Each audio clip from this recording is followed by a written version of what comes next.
Hello everyone, Arora classes के YouTube channel पर आप लोगों का स्वागत है। तो आज की इस क्लास के अंदर रैंकिंग का जो टेस्ट हुआ था डे 4 टेस्ट, जैसे कि आप लोगों को पता है कि free of cost test series start कर रखी है अरोड़ा क्लासेस ने। बहुत सारे कैंडिडेट इस टेस्ट सीरीज को पार्टिसिपेट करते हैं। आपके पास भी बहुत जबरदस्त मौका है पंजाब स्टेट के एग्जाम को क्रैक करने का, या कोई भी एग्जाम आप दे रहे हो तो ये चैप्टर वाइज टेस्ट सीरीज आप लोगों के लिए बहुत इंपॉर्टेंट है। 10 तारीख से स्टार्ट हुई। सबसे जबरदस्त बात, अगर आपके कोई टेस्ट मिस भी हो गए तो वो पुराने टेस्ट भी आप लोग दे सकते हो। हर टेस्ट की डिस्कशन वीडियो भी हम लोग प्रोवाइड करते हैं। इससे पहले कि मैं टेस्ट स्टार्ट करूं, बार बार आप लोगों को बताया जा रहा है हर एक वीडियो में ऑफलाइन बैच जो हमारा 18 तारीख से स्टार्ट हो रहा है। अगर आपका कोई नॉन या आप खुद ऑफलाइन क्लासेज स्टार्ट करना चाहते हो तो जरूर आना। आप लोग डेमो लगाने के लिए तो कम से कम जरूर आना, है ना। सबसे बेस्ट क्यों है, हम ये सारे कुछ जानने को मिलेगा, पता करने को मिलेगा।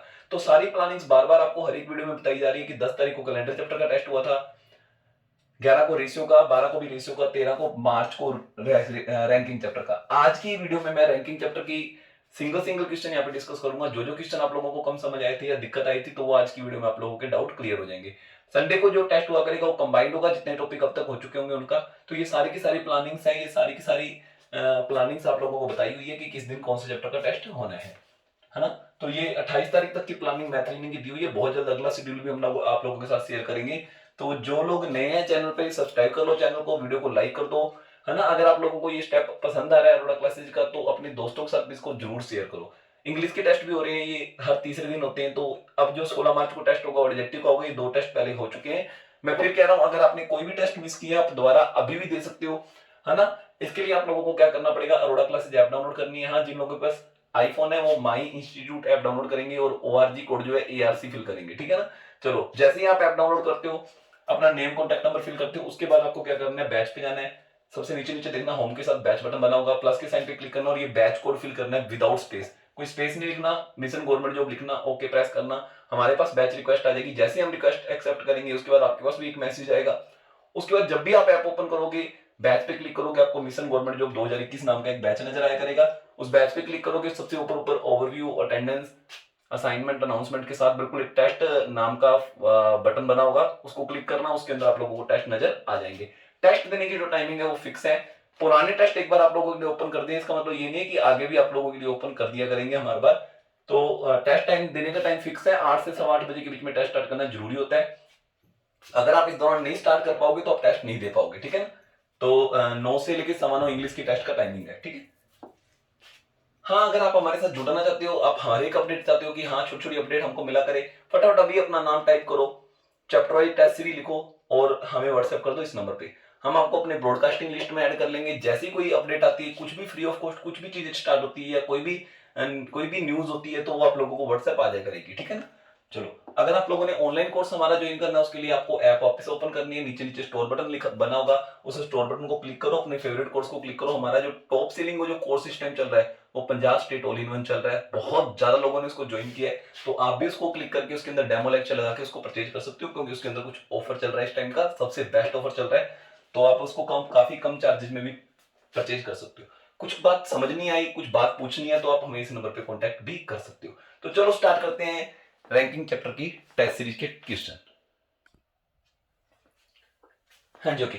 तो स्टार्ट करते हैं। जो लास्ट आप लोगों का टेस्ट हुआ था रैंकिंग चैप्टर का, उसका हर एक क्वेश्चन डिस्कस करेंगे। इससे पहले कि आप डिस्कशन वीडियो स्टार्ट करो, मैं आप लोगों से रिक्वेस्ट करूंगा कि ये डिस्कशन वीडियो टेस्ट देने के बाद ही देखा करो। अगर आपने टेस्ट नहीं दिया तो पहले टेस्ट दिया करो, उसके बाद ये वीडियो देखो, ठीक है ना। आगे से भी यही कोशिश करना, डायरेक्ट डिस्कशन वीडियो मत देखो। तो रैंकिंग चैप्टर में 2 रूल है मेन यार, ठीक है ना। एक तो रैंक पूछा जाता है, ठीक है ना, भी रैंक क्या है, और एक पूछा जाता है टोटल जने। जब भी रैंक दिया जाएगा तो आपको टोटल जने और लेफ्ट या राइट से रैंक दे दिया जाएगा, है ना। मान लो आपका टोटल लाइन में जने 10 है और आपका रैंक लेफ्ट से 5वां है, तो राइट से कौन सा होगा। तो आपको क्या करना है, टोटल में से लेफ्ट या राइट जो भी दिया हुआ वो घटाना है। जैसे टोटल जने 10 है, मेरा रैंक लेफ्ट से 5वां है, तो राइट से कौन सा होगा, इसके लिए मुझे क्या करना पड़ेगा, टोटल में से लेफ्ट वाले जने रैंक घटा के जो भी आंसर आएगा उसमें +1 करना पड़ेगा। कारण क्योंकि देखो टोटल 10 जने हैं, मैं इधर से 5वां हूं, तो मेरे इधर जने कितने रह गए, 5, तो मेरा तो रैंक छठा होगा ना। जने ही 5 बचे हुए हैं तो रैंक तो मेरा छठा होगा। तो जब भी रैंक निकालना हो तो +1 इसलिए करते होते हैं, ठीक है ना। टोटल जने निकालने के लिए -1 करते हैं, क्योंकि 5वें भी आप हो। मान लो आप लेफ्ट से 5वें हो, राइट से छठे हो, तो 5वें भी आप ही हो, छठे भी आप ही हो। आप 2 बार काउंट हो रहे हैं, इसलिए दोनों तरफ से रैंक जोड़ के हम 1 माइनस करते होते हैं, ठीक है ना। तो ये 2 रूल बेसिक्स हैं, यही मोस्टली अप्लाई होते हैं, ठीक है ना। चलो देखते हैं पहला क्वेश्चन क्या था टेस्ट का। आपका रैंक दोनों तरफ से 11 है, टोटल जने कितने? मैंने अभी भी बताया था, जब भी टोटल जने निकालने -1 करते हैं, क्योंकि 11 भी आप हो, इधर से भी 11 आप हो, ठीक है ना। 11 और 11 22, एक घटाएंगे 21, तो लाइन में जने जो है 21 है, क्योंकि दोनों तरफ आप काउंट हो रहे हो, इधर से भी 11 आप हो, उधर से भी 11 आप हो। 11 और 11 22, एक घटाएंगे 21 है, तो ये सीधे डायरेक्ट आंसर आ गया 21। नेक्स्ट क्वेश्चन देखते हैं। यहाँ पे वो कह रहा है कि अमर का रैंक जो है 10वां है, 50 जनों में से उसका रैंक दूसरी साइड से कौन सा होगा? ये रैंक वाला क्वेश्चन आ गया, यानी दोनों के दोनों रूल यूज हो गए। भी लाइन में टोटल जने 50 है, एक साइड से रैंक 10वां है, तो दूसरी साइड से क्या होगा, है ना।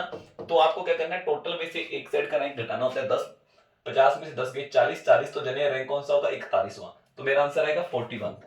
यानी पिछली बार टोटल जने पूछ ली, इस बार रैंक पूछ ली, यानी दोनों के दोनों रूल यूज हो गए। पिछली बार सेकंड नंबर रूल यूज हुआ था, इस बार रैंक वाला रूल यानी रूल नंबर 1 यूज हो गया। समझ आ गई वाली? 50 में से 10 गए 40 तो जने हैं, तो रैंक कौन सा होगा? 41वां। नेक्स्ट देखते हैं। यहाँ पे देखो वनीता जो है 7वीं है लेफ्ट से, चलो ओके मैं बना देता हूँ 7वीं। देखो ये लाइन है, वनीता जो है लेफ्ट से 7वीं है, ये 7th रैंक पे जो है वो वनीता है, अकेला वी लिख देता हूँ वनीता को। नीना जो है चौथी है राइट से, तो यहां से नीना जो है 4th है, नीना को एन लिख देता हूँ। चलो, when Vanita and Neena are interchange their seat, दोनों जने अपनी सीटें इंटरचेंज कर रहे हैं, यानी इसको मैं ब्लू कलर से लिख देता हूँ, यानी वीना यहाँ पे आ गई और नीना यहाँ पे आ गई। चलो ठीक है, तो बताओ चेंज कर लेते हैं। Vinita would be 15th from the left. अब विनीता जो है जो यहाँ पे आ चुकी है, ये लेफ्ट से 15th है, 15वीं है, तो ये वीना की सीट पे आ गई। वीना चौथी सीट का मतलब ये इधर से चौथी होगी, ठीक है ना, ये नीना की सीट पे आ गई ना, तो विनीता जो है अब चौथी होगी इधर से। जब किसी पर्सन का रैंक बोथ साइड से पता लग जाए, अभी भी बताया था, वीना वीना नहीं विनीता, ऐसा है विनीता, विनीता इधर से चौथी है, इधर से 15वीं है, चौथी भी खुद है 15वीं भी खुद है, इसलिए इसका मतलब हमको टोटल जने निकालने, तो दोनों को जोड़ के घटाना पड़ेगा। टोटल जने कितने आ गए? 18। टोटल जने कितने आ गए? 18। चलो, अब मुझे टोटल जने पता लग गए, तो वो कह रहे हैं व्हाट वुड बी, क्या होगा नीना का रैंक फ्रॉम राइट। नीना यहाँ पे आ चुकी है, नीना का रैंक इधर से कौन सा होगा? नीना इधर से कौन सी है? क्योंकि विनीता 7वीं थी, तो अब नीना भी 7वीं है, तो आपको टोटल जने पता लग गए 18 है, और लेफ्ट से रैंक पता लग गया 7वां है, तो दूसरी तरफ से रैंक नहीं निकाल सकते। 18 में से 7 गए 11, एक जोड़ा 12, तो इसका रैंक जो है राइट हैंड से 12वां होगा। कौन सा होगा? 12वां होगा। समझ आया नहीं आया? देखो दोनों रूल यूज हो रहे हैं, दोनों रूल यूज हो रहे हैं। पहले तो मुझे ये पता लग गया विनीता इधर से चौथी, इधर से 15वीं है, क्योंकि इन्होंने सीट इंटरचेंज की। नीना की सीट पे विनीता आ गई, नीना चौथी थी तो विनीता चौथी होगी, इधर से 15वीं होगी। 15 और 4 19, एक घटाया, क्यों? क्योंकि दोनों तरफ वो काउंट हो रही थी, 18 जने आगे। अब इसका रैंक हमको लेफ्ट से पता है, ठीक है, नीना का 7वां, क्यों? क्योंकि विनीता 7वीं थी। तो टोटल जने मुझे पता लग गई, लेफ्ट से रैंक मुझे पता लग गया, तो राइट से पूछा था, तो राइट से मैंने आंसर निकाल दिया। थोड़ा सा दिमाग लगाओ और फिर अगले क्वेश्चन पे चलते हैं। चलो, आशा जो है 10th है from the front, and Dinesh 13वां लास्ट से, ओनली 6% उनके बीच में 6 जने हैं।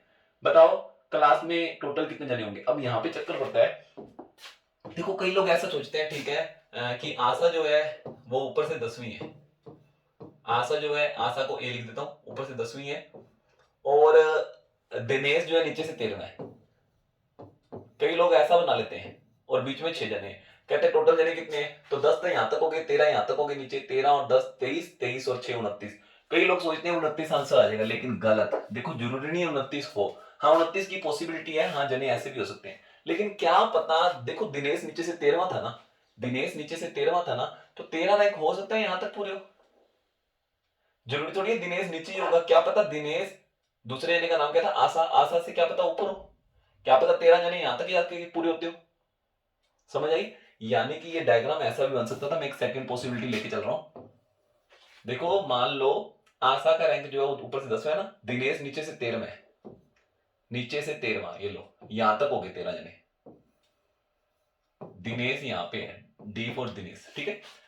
अब आशा को अगर मैं नीचे मानता हूं, ठीक है, इन दोनों के बीच में 6 जने हैं, 6 जने हैं, तो आशा कौन सी होगी? 7वीं, यानी इससे 7 रैंक नीचे मुझे आशा को बनाना है, 7 रैंक नीचे बनाना है।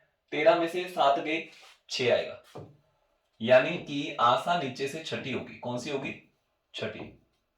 देखो दोबारा देखते हैं, मैं दिनेश हूं, मैं नीचे से 13वां था, और मेरे और आशा के बीच में 6 जने हैं, 6 तो जने ही है, तो आशा कौन सी होगी? 7वीं, यानी मैं अपने रैंक में 7 रैंक घटाऊं तो आशा का रैंक आ जाएगा, ठीक है। चलो अब आशा जो है ऊपर से 10वीं है, उन्होंने कहा था आशा का रैंक ऊपर से 10वां है, आशा नीचे से छठी है, ऊपर से 10वीं है। जब किसी पर्सन का रैंक बोथ साइड से पता लग जाए, 10वीं भी आशा है, छठी भी यहाँ से है ना। तो 10 और 6 16, क्योंकि 2 बार काउंट हो रही है, एक बार घटाएंगे 15। तो लाइन के अंदर जने 15 भी हो सकते हैं। तो इसका आंसर अकेला 29 नहीं आना था, 15 और 29 आना था। देखो अगर दिनेश नीचे तो जने होंगे 29, दिख रहे हैं आपको। 13 यहां तक पूरे हो गए, 10 यहां तक पूरे हो गए, 13 और 10 23, बीच में 6 है 29, ठीक है। लेकिन क्या पता दिनेश आशा से ऊपर बैठा हो सकता है ना। तो मैंने अगर दिनेश को आशा से ऊपर बनाया तो अब जने 15 बनेंगे। तो उम्मीद है आपको ये क्वेश्चन समझ आ गया होगा। चलो देखते हैं नेक्स्ट क्वेश्चन। हाँ जी, नेक्स्ट क्वेश्चन देखते हैं, फिफ्थ। तो यहाँ पे क्या था, 40 जने थे यहाँ पे, और कहते हैं अमित जो है 11वां है लेफ्ट हैंड से, ठीक है ना। चलो 40 जने हैं, तो अमित जो है इधर से 11वां है, 11वां नाम है अमित। चलो अब इन्होंने कहा कि Deepak is 31st from right hand. देखो मैं अलग से बना रहा हूं, 40 जने हैं, दीपक अगर इधर से 31st है, 31st है, तो इधर से कौन सा होगा, दूसरी तरफ से कौन सा होगा, रैंक निकालना है ना। तो रैंक के लिए आपको 40 में से 31 घटाने पड़ेंगे, 9, रैंक कौन सा होगा, 10वां। यानी दीपक इधर से 10वां होगा। दीपक कौन सा होगा, 10वां। देखो मैंने दीपक का रैंक लेफ्ट हैंड से निकाल दिया। मुझे दीपक का रैंक जो दिया हुआ था वो राइट साइड से दिया हुआ था कि टोटल जने 40 है, वो तो पहले बता दिए गए हैं। और दीपक जो है इधर से 31वां है। अगर इधर से 31वां है, जने कितने बच गए, 9, क्योंकि 40 जने ना, तो रैंक कौन सा होगा, 10वां। चलो अगर मैं दीपक हूं, मैं 10वां हूं, और आप अमित तो आप 11वें हो, इसका मतलब हम साथ साथ बैठे, हमारे बीच में कोई भी जना नहीं है, ठीक है। बिल्कुल आप मेरे साथ में बैठे हो राइट में। चलो ओके। वो कहता है how far will Shreya, Shreya जो है वो कितनी दूर होगी, who is third to the right of Amit, जो आपके राइट थर्ड है, जो आपके राइट थर्ड है। आपके राइट थर्ड मतलब 3 रैंक आगे, आगे आपसे। तो आपसे 3 रैंक आगे, तो मेरे से फिर 4 रैंक आगे होगी। मेरे से कितने रैंक आगे होगी, 4 रैंक आगे होगी। तो ये आंसर आ गया 4। वो कहते हैं श्रेया कितनी दूर होगी दीपक से, जो कि अमित के राइट थर्ड है। तो अमित की जो राइट थर्ड होगा तो वो मेरे राइट फोर्थ होगा, क्योंकि अमित मेरे साथ तो बैठा एक सीट पे, एक रैंक आगे बैठा ना, तो मैं एक रैंक जोड़ दूंगा, यानी मेरा आंसर आएगा 4। नेक्स्ट देखते हैं, 180 जने हैं जहां पे गर्ल्स डबल है बॉयज से। टोटल जने 180 हैं। पहले अपने बॉयज और गर्ल्स निकाल ही लेते हैं। वो कहते हैं गर्ल्स जो है ना, गर्ल्स जो है डबल है बॉयज से, यानी कि मैं बॉयज को अगर 1 मानता हूं तो ये 2 होंगे, यानी 3 यूनिट की वैल्यू 180 है, 1 यूनिट 60 हो जाएगा, यानी कि बॉयज की संख्या 60 है। 60 गुना 120, ये 120 होंगे, ठीक है। चलो अब वो कह रहे हैं कि रुपेश एक लड़का है, मान लो मैं हूं रुपेश, ठीक है, और मेरा रैंक ऊपर से 34th है, 34वां है, 34वां रैंक है रुपेश का, 34वां। अब 18 लड़कियां मेरे से आगे, 18 लड़कियां आगे। देखो मेरे से आगे टोटल जने कितने होंगे, अगर मैं 34वां हूं तो मेरे आगे जो जने होंगे वो 33 होंगे। 33 में से 18 क्या है, लड़कियां। 33 में से 18 क्या है, लड़कियां। तो बाकी बचे क्या होंगे, बॉयज होंगे। बॉयज कितने हैं, 15। कितने होंगे, 15। 15 बॉयज होंगे। देखो टोटल बॉयज है 60, 15 मेरे से आगे है, 16वां मैं हूं, 16वां मैं खुद हूं। बॉयज लिखे ना, रुपेश बॉयज है। तो 60 में से 16 जने यहां तक हो गए पूरे, तो बाकी जने क्या होंगे, बॉयज नीचे होंगे। कितने होंगे, 44। वो कहते हैं इसके नीचे बॉयज कितने हैं, इसके नीचे बॉयज कितने हैं। यार पूरी लाइन में टोटल बॉयज 60 है, अपने को पता लग गया था ना। उसमें से 16 जने यहां तक पूरे होते हैं, 16 जने यहां तक पूरे होते हैं, तो बाकी 44 नीचे ही होंगे। तो मेरा आंसर आएगा 44। समझ आ गया। मैंने लड़कियां घटा दी। टोटल मेरे से ऊपर 33 जने थे, जिसमें से 18 लड़कियां थी, इसका मतलब 15 लड़के मेरे से ऊपर है, 16वां लड़का मैं खुद हुआ, और बाकी सारे लड़के मेरे से नीचे रहेंगे। नेक्स्ट देखते हैं, यहाँ पे देखो Ravi is 16th from the front of the boys, there are, अच्छा 16वां है रवि। चलो ठीक है, अपने पहले बना देते हैं। देखो रवि जो है वो 16वां है ऊपर से, तो 16वां है, तो इसका मतलब उससे आगे 15 जने। वो कहता है there are twice as many as behind, उससे पीछे भी डबल जने जितने उससे आगे है। तो अगर मेरे से आगे 15 जने हैं तो मेरे से पीछे कितने जने होंगे, डबल, यानी कि 30 जने होंगे। How many boys are there between Ravi and the fifth boy from the end. अच्छा मेरे से पीछे 30 जने हैं ना, तो एक जना नीचे से 5वां है, यानी यहां तक 5 जने पूरे हो गए। देखो ये टोटल जने 30 थे, 30 में से 5 तक यहाँ तक, 5 तक बॉयज यहाँ पे पूरे हो गए, 5 यहाँ तक पूरे हो गए, तो बाकी बचे कितने, 25। 25 जने हमारे क्या होंगे, बीच में होंगे। 25 जने हमारे क्या होंगे, बीच में होंगे। तो इसका आंसर आ गया कि मेरे और जो लास्ट से 5वां जन है उसके बीच में जो जने होंगे वो 25 होंगे। कितने होंगे, 25 होंगे। क्लियर है, समझ आया नहीं आया। मेरे से नीचे 30 जने, डबल जने ना, जितने मेरे से ऊपर उससे, और नीचे से जो 5 है मेरे और उस 5 जने के बीच में कितने जने होंगे? ये 5 जने गायब कर दो, खत्म कर दो। तो 30 में से 5 जने गायब हो गए तो कितने जने बच गए? 25 बच गए। तो इसका आंसर 25 है। नेक्स्ट क्वेश्चन देखते हैं। एबीसीडी जो है असेंडिंग ऑर्डर में खड़े हैं, असेंडिंग ऑर्डर में, ठीक है ना। चलो, असेंडिंग मतलब बढ़ते हुए क्रम में बढ़ रहे हैं। ए से बड़ा बी, बी से बड़ा सी, सी से बड़ा D, D B E are descending order. Descending मतलब बड़े से छोटा। मैं इसको भी असेंडिंग बनाऊंगा तो उल्टा लिखना पड़ेगा, पहले ई लिखना पड़ेगा, फिर बी, फिर डी। देखो बी और डी तो लिखे हुए हैं, ई से पहले आएगा। देखो ई जो है बी से पहले आएगा, लेकिन कितना पहले आएगा? बी से पहले तो ए भी है, तो ई और बी की कोई कंपैरिजन नहीं है। ई और बी की कोई कंपैरिजन नहीं है। इनमें कौन बड़ा है कौन छोटा है कुछ नहीं पता, ठीक है ना। मैं ये हटा ही देता हूं। देखो ई बी डी ये असेंडिंग ऑर्डर है। ई जो है बी से पहले है, लेकिन बी से पहले तो ए भी है। तो इन दोनों में कौन आपस में, इन दोनों में बड़ा छोटा कौन है कुछ नहीं पता लग रहा। चलो ठीक है। वो कहता है कौन सा ऑर्डर 100% पक्का या तो असेंडिंग है डिसेंडिंग है। चलो चेक करते हैं। ए ई सी, देखो आप कुछ नहीं बता सकते, ए और ई के बारे में तो कुछ बता ही नहीं सकते। इनमें बड़ा कौन है छोटा कौन है, ये तो गलत हो गया। हमें नहीं पता लग रहा कि असेंडिंग है डिसेंडिंग है। दूसरा ए बी सी, ये क्लियर है। ए बी सी ये तो असेंडिंग ऑर्डर में ही है 100%, यही 100% सही है। ये ऑर्डर बिल्कुल राइट ऑर्डर है, ये असेंडिंग ऑर्डर है ना। ई से बड़ा बी है, बी से बड़ा सी है, ये तो क्लियर है। A D C, A D C ये तो गलत हो गया। ए से बड़ा तो सी आना चाहिए था, यहाँ पे डी लिख दिया। D B C, D B C ये भी गलत है। सिर्फ यही है जो एक असेंडिंग ऑर्डर में आया है ना प्रॉपर। अपने को एक असेंडिंग या डिसेंडिंग वाला ढूंढना था, यही है जो असेंडिंग ऑर्डर में आया, ठीक है ना। बाकी सारे गलत हो गए, तो हमारा आंसर सेकंड ऑप्शन है ना। उम्मीद है ये क्वेश्चन समझ आया होगा। चलो देखते हैं 9th क्वेश्चन देखते हैं। हाँ जी, ये 9th क्वेश्चन देखो। मानवी इज एल्डर सिस्टर ऑफ संधवी। देखो जो बड़ा होगा मैं इसको ऊपर लिखूंगा, ठीक है ना। मानवी जो है वो एल्डर सिस्टर है संधवी की। हालांकि इन दोनों के बीच में मुझे नहीं पता, कुछ और भी जने भी आ सकते हैं, लेकिन एक बार मैंने लिख दिया। Sonal is 1 year younger than Jiya, ठीक है ना। सोनल छोटी है जिया से। सोनल जो है 1 ईयर यंगर देन जिया, छोटी है, चाहे 1 साल ही छोटी है, छोटी तो छोटी है। Kusum is double in age from Jiya, Kusum Jiya की डबल है, यानी कुसुम जो है जिया से बड़ी होगी।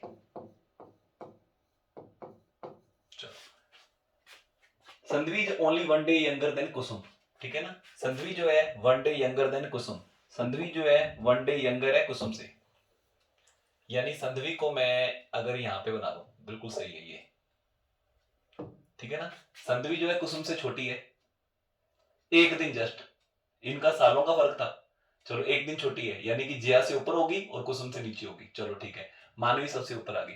सबसे यंगर कौन है इनमें? सबसे यंगर सोनल, सोनल है। फिर तो सबसे यंगर पांचों में सोनल ही है, ठीक है ना। सोनल अपना आंसर आ गया। नेक्स्ट देखो, ये क्वेश्चन बड़ा अच्छा था। एक ब्लैक स्मिथ लोहार था जिसके पास 5 अलग अलग तरह के आर्टिकल थे, ठीक है ना। चलो ओके। तो A is weight twice as much as B. देखो यहाँ पे थोड़ा सा मैथ भी यूज हो रहा है कि ए का वजन जो है डबल है बी का। चलो कि ठीक है, मैंने इसकी वजन की रेशियो 2:1 मान ली। इसका 1 kg है तो इसका 2 kg होगा। बी का वजन 4.5 टाइम एच सी। अच्छा, बी का वजन 4.5 गुना है सी का। अब यहाँ पे मैंने रेशियो में बताया हुआ है कि रेशियो को पॉइंट में मत रहने, देखो दोनों को 2-2 से गुना कर देता हूँ मैं, एक बार डबल डबल कर देता हूँ ताकि ये पॉइंट ना आ जाए। अब यहाँ पे बी है, यहाँ पे भी बी है ना। बी के यूनिट बराबर करो, यहाँ पे 9 है, यहाँ पे 9 करो, तो 9 से गुना कर देंगे 18। चलो ए बी सी तो मेरे पास बन गया। अभी ए बी सी आर्टिकल का वजन 18:9:2 में होगा, ठीक है। चलो क्या आगे चलते हैं। सी का वेट आधा है डी से, सी का आधा है डी से, यानी सी का वजन हाफ है डी से, यानी डी 4 आएगा, 4 kg का आएगा, तभी तो उसका हाफ 2 kg बनेगा, ठीक है ना। D weight half as much as ई।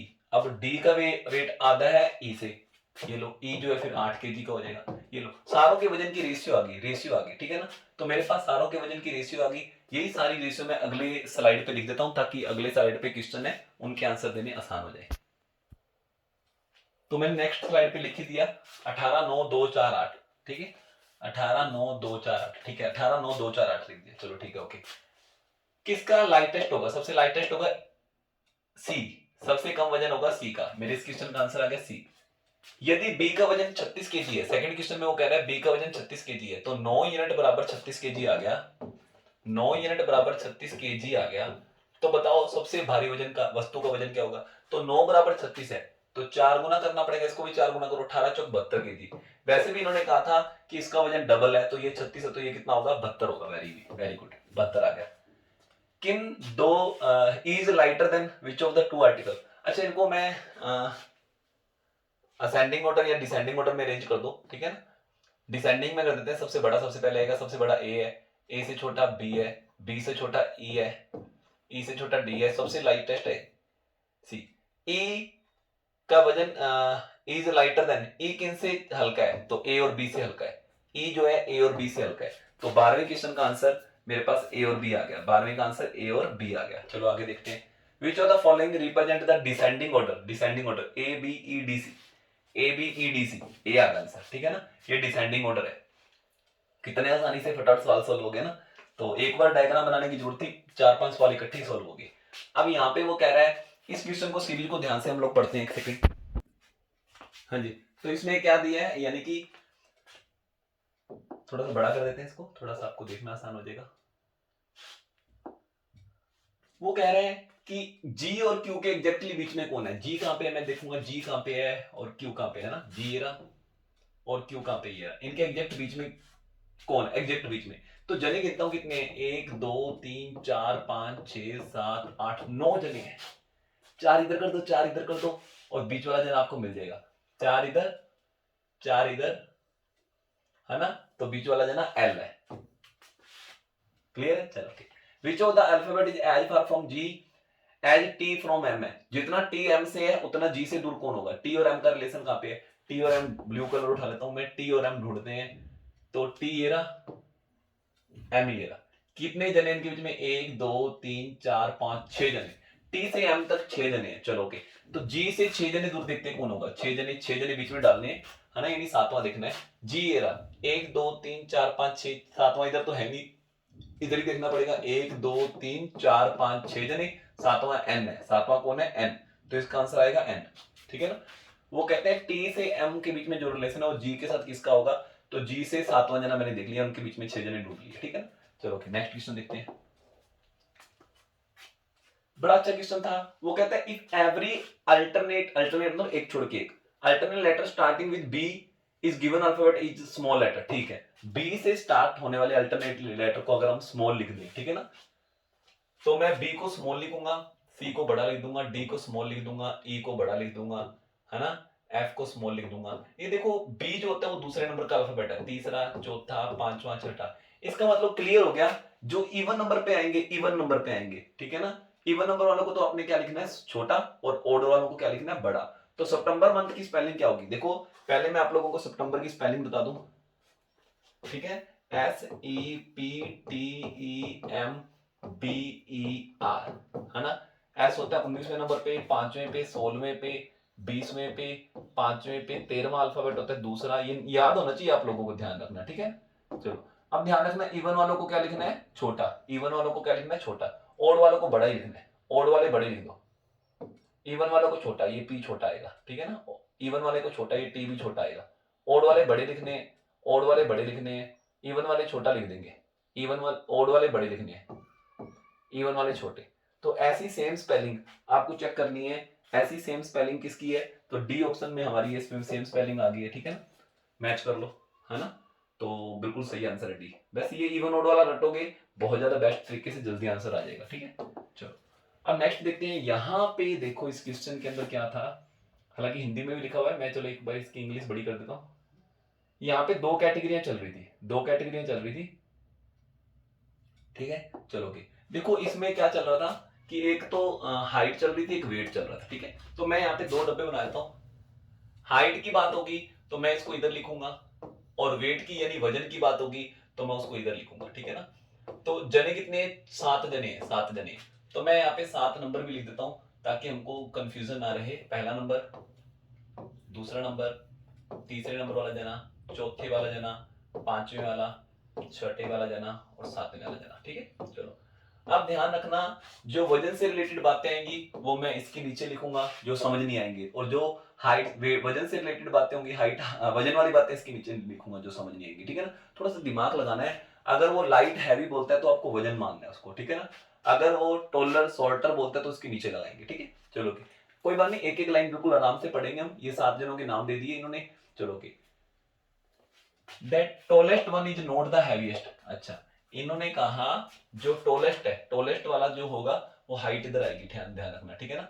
वो the tallest one is not the heaviest, ये दोनों सेम बंदे नहीं है, ये दोनों सेम बंदे नहीं है। हल्का सा मैंने माइंड में भी रख लिया, ये दोनों सेम बंदे नहीं है। चलो कि किरण इज टॉलर, टॉलर। अब यहाँ पे टॉलर वर्ड आ गया, टॉलर मतलब हाइट की बात हो रही है तो हाइट के नीचे लिखूंगा। तो इन्होंने कहा Kiran is taller than Kajal, but चलो बट के आगे और बाद में पढ़ेंगे। Kiran is taller than Kajal, तो मैं यहां पे लिख देता हूं Kiran is taller than Kajal, ठीक है। जो बड़ा है उसको ऊपर लिखेंगे, जो छोटा है उसको नीचे लिखेंगे, ठीक है। But not the heavier than Shreya, Kiran की बात ही हो रही है। किरण किरण श्रेया से हैवी नहीं है, यानी श्रेया से हल्की है। ये वजन की बात हो रही है तो मैं इस किरण और श्रेया को इधर लिख दूंगा, ठीक है ना। यानी यहाँ पे श्रेया बड़ी होगी, ठीक है ना। चलो, मुझे लग रहा है कि मेरे को स्पेस की प्रॉब्लम मिलेगी, तो थोड़ा सा स्पेस बनाता हूं अभी एक बार। श्रेया, ठीक है। किरण जो है श्रेया से हैवी नहीं है, इस किरण श्रेया से छोटी है। चलो एक बार तो ये वाला स्पेस यूज करेंगे अपने। चलो यहां तक बात पढ़ ली। देखो दोबारा पढ़ते हैं। किरण इज टोलर देन काजल, किरण काजल से तो टोलर है, बड़ी है। ये हाइट की बात हो रही है, हाइट के नीचे लिख रहा हूं। But not heavier than Shreya, Shreya से हैवी नहीं है, नहीं श्रेया से लाइट है, ठीक है ना। तो यहाँ पे मैंने किरण को श्रेया से नीचे बना दिया। चलो कि Bhagat is heavier, Bhagat is heavier, वजन की बात हो रही है। हैवियर देन रिंकू, वजन इसके नीचे आएगा, ठीक है ना। Bharat is heavier than Rinku, मैं यहाँ पे लिख रहा हूं Bharat is heavier than Rinku, Bharat is heavier than Rinku, ठीक है। But not as much as tall as Mandeep, Bharat की बात हो रही है। भरत उतना टोल नहीं है जितना मनदीप है, यानी मनदीप ऊपर आएगा, ठीक है ना। मनदीप ऊपर आएगा।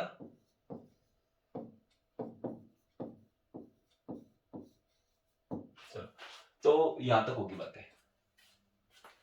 Parnav is heavier than Bhagat, Parnav is heavier than, मैं इसको ऐसा करता हूं, ऊपर वाली चीज को थोड़ा सा स्क्रीन को हम छोटा कर लेते हैं, फायदा उठाते हैं स्मार्ट बोर्ड का। यहां तक की चीजों को थोड़ा छोटा कर लेते हैं, क्योंकि ये तो हमारा थोड़ा छोटा भी चल जाएगा, है ना। ये लो, वेरी गुड, अब सही है। तो अब मैं पढ़ता हूं पर्णव इज हैवियर देन भगत। देखो भगत, यानी पहले मैंने भरत पढ़ दिया था कि भगती था, भगती हैवियर देन भगत, ये भगत है सच, भरत नहीं है, भगत।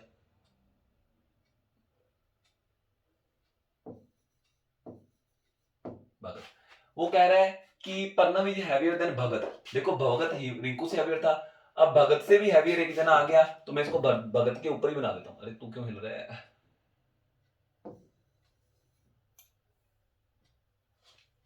ठीक है ना। इन्होंने बोला Parnav is heavier than Bhagat, Parnav is heavier than Bhagat,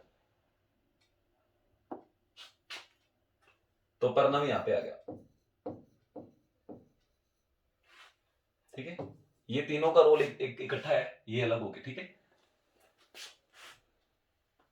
Parnav is, मैं ये वाली लाइन यहां पे पहुंचा, Parnav is heavier than Bhagat and Rinku, Rinku से भी हैवियर है। चलो ये दोनों इकट्ठे हैं, वैसे इनसे भी हैवियर है। But shorter than Mandeep and Bhagat, ठीक है। पर्णव जो है मनदीप और भगत से शॉर्टर है। अब मैं यहाँ पे हाइट में लिखूंगा, पर्णव इनसे नीचे आएगा, ये तीनों इकट्ठे आ गए, ठीक है ना। पर्णव, ये तीनों इकट्ठे आ गए, ठीक है। चलो, Kiran is not taller than Parnav, Kiran not taller, taller की बात आ रही है, हाइट की बात आ रही है।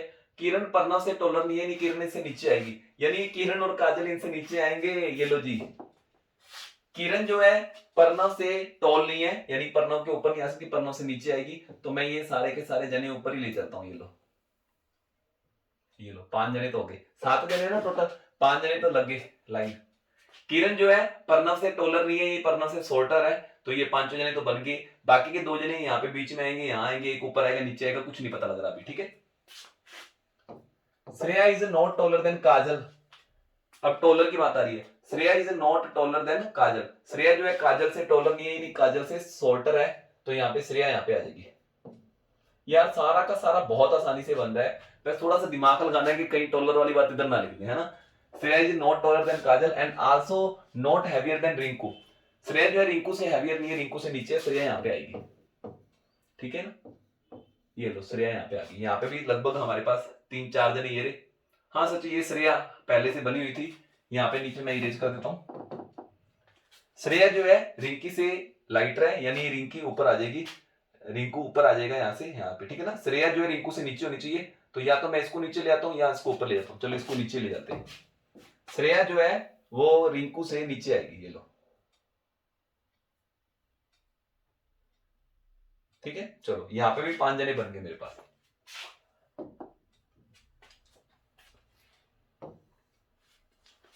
काजल not the lighter than Mandeep. Kajal जो है मनदीप से लाइटर नहीं है, काजल जो है मनदीप से लाइटर, यानी वेट की बात हो रही है मनदीप से। काजल जो है is not lighter than Mandeep, Kajal जो है मनदीप से लाइटर नहीं है, यानी मनदीप से हैवी है। काजल जो है मनदीप से हैवी है, यहां पे काजल कहीं आया नहीं हुआ वैसे, ठीक है। Mandeep who is heavier than Bhagat. Mandeep जो है हैवियर है भगत से, मनदीप ये रहा भगत से हैवियर है। Mandeep is shorter than only one person.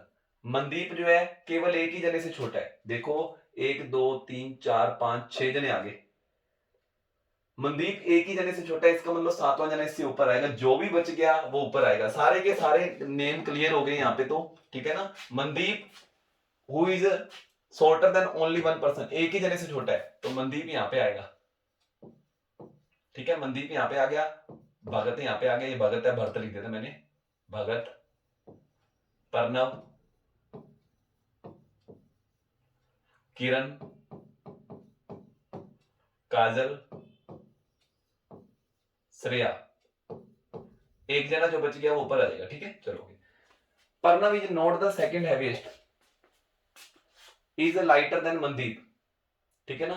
Pranav जो है मनदीप से लाइटर है, ये रहा मनदीप, मनदीप से लाइटर ही है, ठीक है। और प्रणव जो है वो सेकंड हैवीएस्ट नहीं है, सेकंड हैवीएस्ट नहीं है। देखो यहाँ पे ये कितने जने हो गए, 1 2 3 4 5 6 7, 7 जने हो गए, ठीक है ना। Pranav is not the second heaviest and lighter than Mandeep, ठीक है। वह सातों के सातों इसी लाइन में आ गए, क्लियर हो गया। पहले ये था कि मनदीप जो है भगत से ऊपर है, लेकिन प्रणव से नीचे कुछ नहीं पता लगा, लेकिन अब क्लियर कर दिया। ये सातों के सातों जने ऐसे आएंगे, इसी ऑर्डर में आएंगे, ऊपर लिख देना बस, ठीक है। ओके, सारा कुछ बन गया, ठीक है। यहाँ पे कौन सा नाम नहीं आया हुआ, काजल आ गई, मनदीप, मनदीप ये ऊपर आ गया, प्रणव आ गया, भगत आ गया, रिंकू रह गया, सबसे ऊपर रिंकू आएगा, सबसे ऊपर रिंकू आएगा, ये लो रिंकू, क्लियर हो गया। अब बच्चों ऐसे क्वेश्चन है, फटाफट जवाब दे देना, रेल बना देना इन सवालों की। कौन सा दूसरे सेकंड लाइटेस्ट है, सबसे सेकंड लाइटेस्ट, सबसे लाइटेस्ट है वजन ये रहा, किरण, श्रेया, श्रेया आएगा इसका आंसर, इस क्वेश्चन का आंसर आएगा श्रेया, वेरी गुड, बिल्कुल सही आंसर हमारा Shreya. How many person are heavier than one who is second shortest, जो सेकंड शॉर्टेस्ट है, सेकंड शॉर्टेस्ट, फर्स्ट शॉर्टेस्ट ये रहा, सेकंड शॉर्टेस्ट काजल, काजल से कितने जने हैवी है, काजल से तो कोई हैवी नहीं, काजल तो खुद ही बहुत हैवी है, मोटी सारी है, तो काजल तो नन आएगा, नन, कोई भी नहीं है इससे हैवी, काजल खुद ही बड़ी मोटी है ना। चलो की तो 19वां, कौन सा सबसे भारी है, सबसे हैवी कौन है, सबसे हैवी कौन है, तो ये अगला क्वेश्चन आ गया गलती से, सबसे हैवी जो होगा वजन ये रहा, काजल, ये लो, अभी अभी तो काजल की बात आई थी, काजल सबसे हैवी जो है वो कौन है, काजल, ठीक है। तो यहाँ पे ये अपना सारा सॉल्व हो गया। लास्ट क्वेश्चन देखते हैं, लास्ट क्वेश्चन क्या था, तो यहाँ पे था, इन्होंने कहा था इन नंबरों को अगर अरेंज किया जाए असेंडिंग ऑर्डर में, चलो कि अरेंज करते हैं। पहले मैं यही उठा दूं, पहले वाले नंबर उठा लूं, 2 3 1 9 7 6 3 5 1 8 9 4 5, है ना। कितने, 1 2 3 4 5 6 7 8 9 10 11 12 13, 13 लिख दिए गलती से, 1 2 3 4 5 6 7 8 9 10 11 12 13, बिल्कुल सही है। इनको असेंडिंग ऑर्डर में अरेंज करते हैं, असेंडिंग ऑर्डर में, ठीक है। असेंडिंग मतलब छोटे से बड़ा। चलो पहले 1 देख लो, 1 कितनी बार है, एक बार, दो बार, दो बार तो 1 लिख दो। 2 कितनी बार है, एक बार, एक बार ही है। 3 कितनी बार है, एक बार, दो बार, दो बार लिख दो 3। 4 कितनी बार है, 4 ये एक बार ही है। 5 1 2, 2 बार है 5। 6 1 बार, 7 एक बार, 8 1 टाइम, 9 2 टाइम। चलो कितने जने जो है अभी भी सेम पोजीशन पर बैठे हैं? ये लो, सेम पोजीशन देखनी थी, अब सेम पोजीशन देखते हैं। क्या इनकी पोजीशन सेम है? नहीं नहीं नहीं नहीं नहीं नहीं नहीं, ये सेम आ गई। 5 पहले भी यही था, अब भी 5 यहीं पे। अभी सेम नहीं है, सेम नहीं है, सेम नहीं है, सेम नहीं है, सेम नहीं है। सिर्फ एक ही जन है, वो है 5, जो कि अभी भी सेम पोजीशन पर बैठा है। उम्मीद है आपको ये टेस्ट बहुत पसंद आया होगा। वीडियो देख के तो आप लोगों को बहुत अच्छा लगा होगा। तो जल्दी से जल्दी से जल्दी से आप लोग कसम खा लो कि अगले हर एक टेस्ट दिया करोगे। डिस्कशन वीडियो देखने से पहले पहले आप लोग टेस्ट जरूर पार्टिसिपेट किया करो। चलो okay, thank you, bye bye, मिलेंगे नेक्स्ट टेस्ट के अंदर। Okay bye.